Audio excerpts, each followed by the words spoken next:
welcome to my first YouTube video. Today I'll be talking about how I applied to 15 schools, early action, and I got into every school I applied for. I'm not an admissions counselor by any means. I'm just speaking on my experience, what I've learned, and what people have helped me with, and what worked for me. I've been talking about starting this YouTube channel maybe for even 3 years, maybe even more than that. I just thought, majority of content makers started from 0 subscribers, 0 videos, 0 watch hours, things of that nature. And if you believe you can do it, why not just start working towards your goal? And you will. I feel like if I start now, I can succeed. I can work towards what I want to do. So welcome to my channel. First, I want to start off by telling you all what those 15 colleges and universities were. I do have them posted on my social media, but not everyone's on other platforms or anything like that. So I just wanted to run those down for you guys. And if you see me looking down, I'm in my notes. I wrote everything down.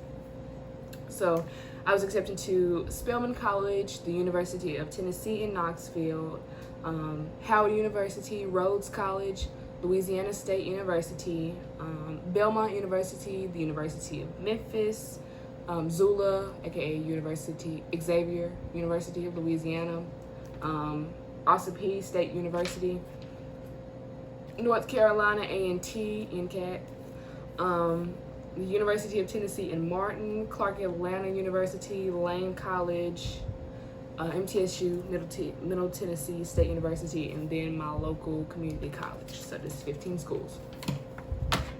So today is July 26th. That means next week, college admissions and college applications start for rising seniors.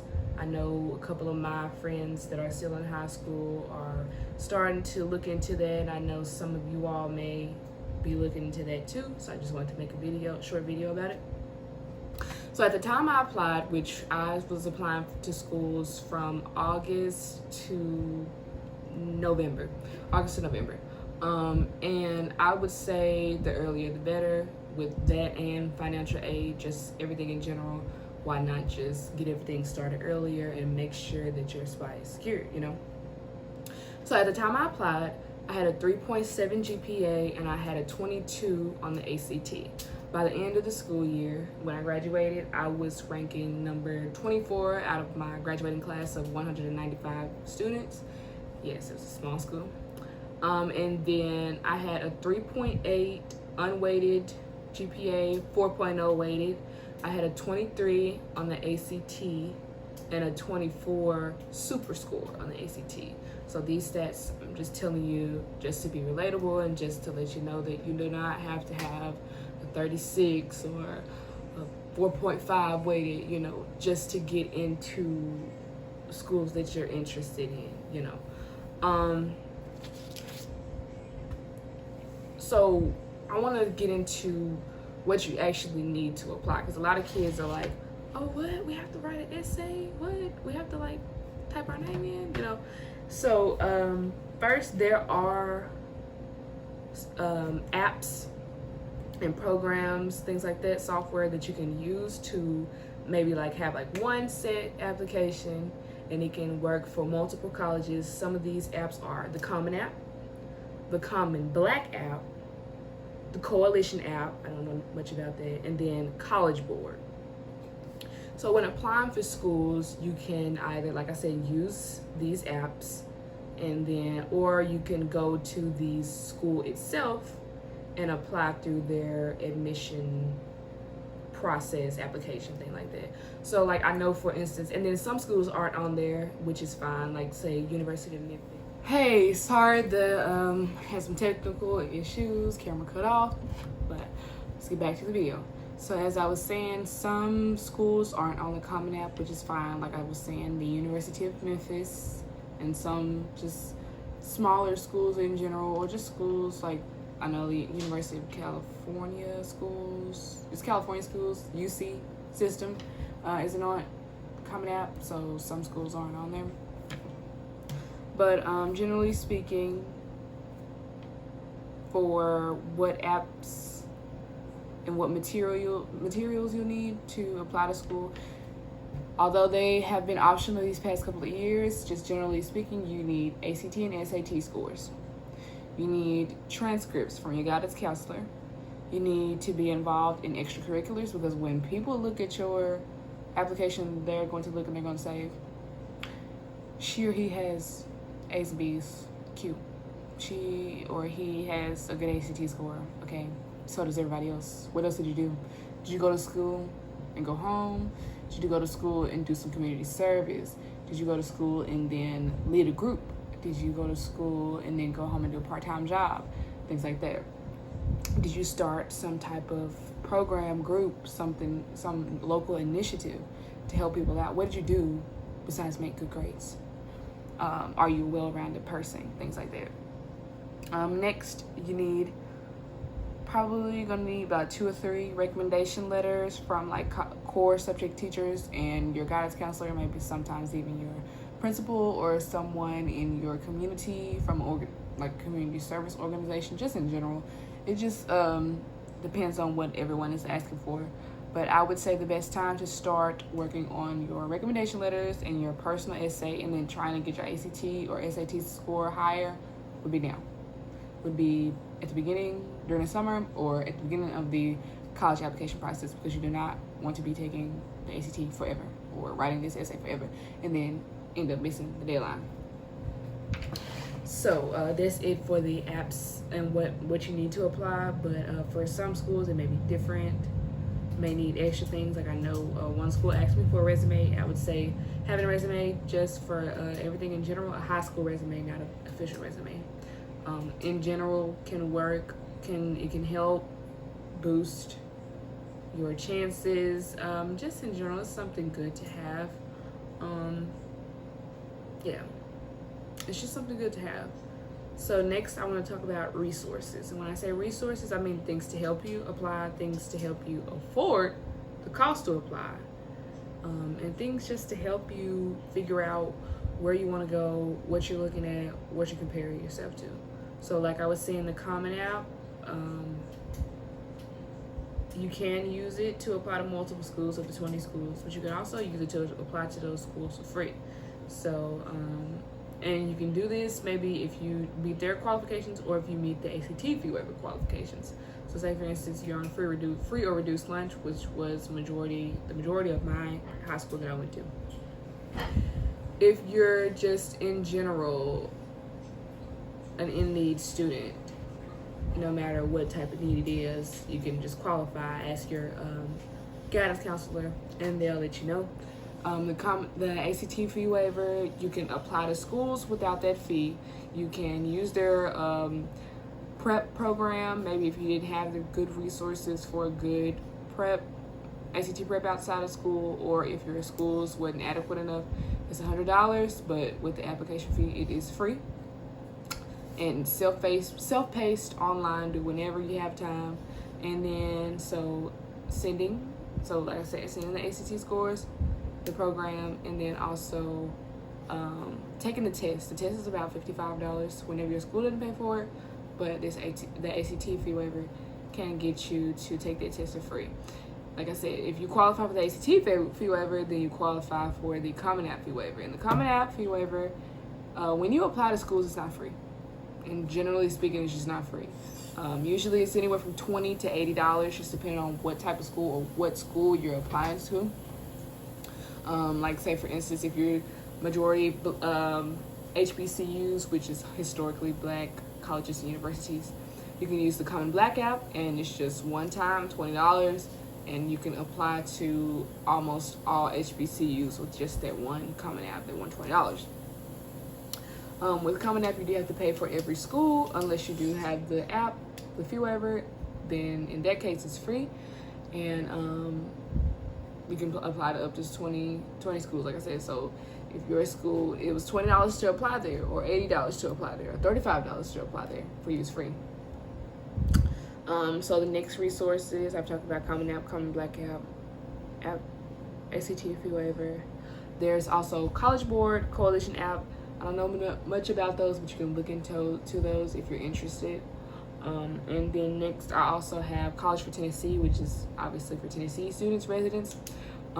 Basically, during the month of September, it's College and Career Month, and schools, colleges, and universities throughout the state will waive their application fees. Some will do it for like a weekend, some will do it for a day, some will do it for the entire month, some use a code.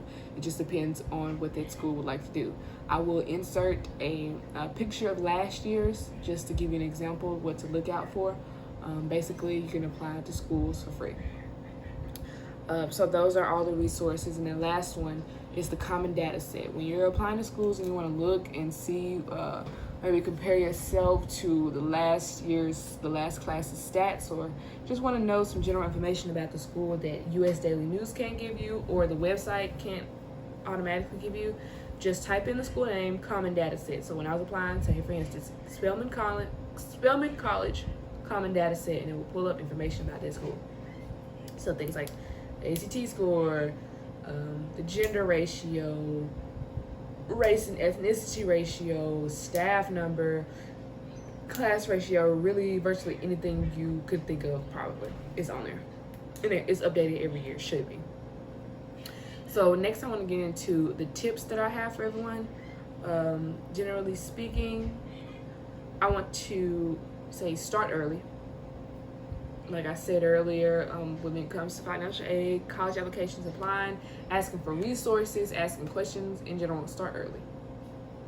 I know a lot of kids do not know the difference between the different types of early applications, so I want to let you know that early action is early action and there's early deadline. There's a couple more depending on what school, but generally speaking, it's early action, early deadline. Early action is non-binding. Early deadline is binding. So if you do early action, you'll just be getting an earlier notification of whether or not you were accepted to the school. And then early deadline is kind of binding. If you are accepted, you do kind of have to go there. I know there are some legal ways you can get out of it, but I just wouldn't play around with that. Just if you know that's where you want to go, you can afford it, no matter what aid offer they give you, and that's where you want to go, number one school, and I say go for it. But other than that, if you want to know just early, but you don't want to do like regular admission, but you don't like know if that's your number one school, I'll say early action is the best way to go. Next, I want to talk about reach, target, and safety schools, which College Board can help you with this, or you can just look at it yourself with a common data set, or just in general, you can look at the stats and compare them to what yours are. Reach schools are schools that, say if you have 24, if this school usually takes students with 30, 31, 32, it's kind of a reach school that's kind of like your, obviously, self-explanatory word, you're reaching, like, but you can, that doesn't mean you won't get in, it's just not in your range. Next, I want to talk about target schools. So if this school you're applying to is usually 23 to 27 on ACT, that's kind of your range. That's target. And then next is safety schools. You have 24. This school usually takes kids with a 19 or 20. That's target. No, that's safety. Sorry, that's safety. So like I said, target, safety, reach. You want to have these schools. It doesn't matter how many of each. I would say 3 of each if you're looking to apply to a lot of schools, but it doesn't have to be that. Just generally speaking, you want a couple of schools in each category just to see where are your options. Next tip, I want to say do what's optional. If they have a resume that's optional, an essay that's optional, some type of extra supplement that's optional, do it. It's there to see if you're going to do it. It's there to help you, to give them more information about you, to help them decide whether or not they want to accept you. So why not do more, go the extra mile? So do what's optional. Optional is not optional. It is, but it isn't, my next tip, and one of my last tips, second to last tip, I would say ask questions. Ask the alumni, students, admissions officers at the school, ask your guidance counselor, your principal, your teachers, your mom, your dad, your cat, your dog, anybody. Ask questions. Don't be afraid. I know some kids are usually like, oh, well, I don't really like asking questions. I can do it myself. Blah, blah, blah. Yes, that's fine and dandy, but if you can get help, ask for help. And then the last tip would be take tours. whether it's virtual, whether it's in person, whether it's provided by the school, whether you're taking a road trip with your parents, whether you're taking a road trip with your friends, going to a school visit, doesn't matter. Take tours. I know 2 schools, for instance, like one of the first schools I looked at, I took a tour and I hated it. I didn't hate it, but it just was not a fit for me.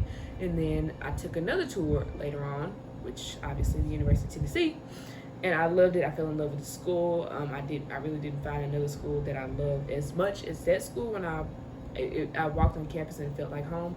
So I feel like take tours. It makes a difference. Watch videos. I know some schools have videos on TikTok, Instagram, YouTube. We live in a day of age of technology, so it's all out there for you to take advantage of. Sign up for the tours, sign up for everything. Get to know where you're going to be living, where you're going to be studying, where you're going to, if you're interested in this school, go look at it, go check it out.